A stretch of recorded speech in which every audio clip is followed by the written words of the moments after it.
Magandang araw mga master.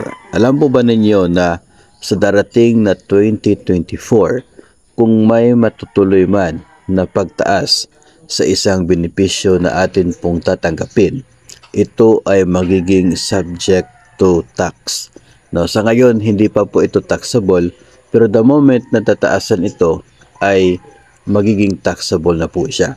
So yan po ating pag-usapan sa episode na ito at atin pong gawing basihan ito pong Revenue Regulation ng BIR number 11-2018.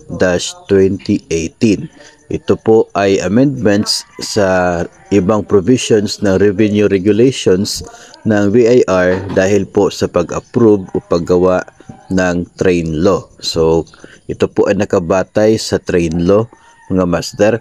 Section 6 ng nasabi pong Revenue Regulation ay sinasabi po dito na amendment doon sa Section 2.78.1 ng Revenue Regulation 2-98. Ito po yung listahan ng mga de minimis benefits mga master. Ito po sa number 3. Ito po yung mga benepisyong natatanggap ng mga empleyado na hindi po siya kasali sa listahan ng mga taxable na benepisyo.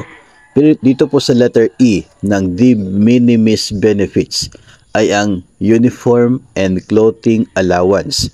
Pero mayroon pong dagdag, not exceeding 6,000 pesos per annum. Sa kasalukuyan mga master, ang tinatanggap po natin na clothing allowance or uniform allowance ay nasa 6,000 pesos. Kaya po ang buong halaga na yan ay sakop pa ng de minimis benefits ayon po sa revenue regulations na ito. So walang problema, hindi po siya subject to tax. Ngayon, ang sinasabi natin kanina sa simula ng video ito ay batay po sa sinabi ng DBM na kasali sa 2024 budget ng gobyerno ay ang 1,000 pesos increase sa uniform and clothing allowance. From 6,000 pesos ay nais itong gawing 7,000 pesos. So kapag maging batas na malagdaan ng Pangulo itong 2024 national budget at hindi po nila tinanggal, no? Of course naman, sino naman yung gustong tanggalin yung 1,000 increase sa clothing allowance?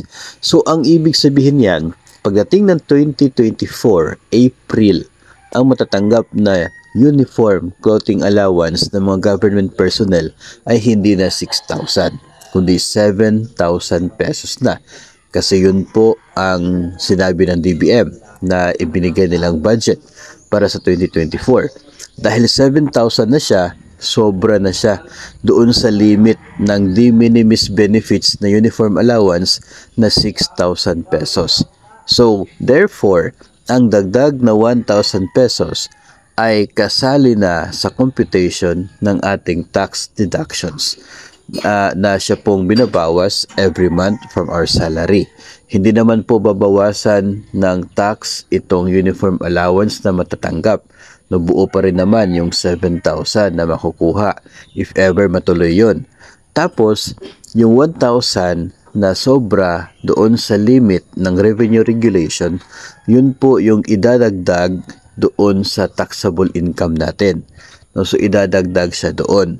So, ang mangyari, pagkatapos madagdag, part na siya sa basis ng computation ng ating income tax. So, yun po yung mangyayari. Kaya po sinabi natin na mayroong benepisyo sa susunod na taon na kung matutuloy man ay magiging subject to income tax na siya. So, ito po tinutukoy natin, uniform clothing allowance. If ever na tataas yung halaga at padadagdagan sa 2024, magiging subject to income tax ang dagdag na 1,000 pesos sa isang taon dahil dito sa limit ng de minimis benefits under the revenue regulation ng BIR number 11-2018. Alinsunod din sa provisions ng Republic Act 10963 or train law. Hindi po nangangahulugan na kasalanan ito ni Pangulong Bongbong Marcos kasi si Pangulong Marcos ay hindi po siya yung gumawa ng batas sa train law, hindi po siya yung naglagay ng limit ng 6,000.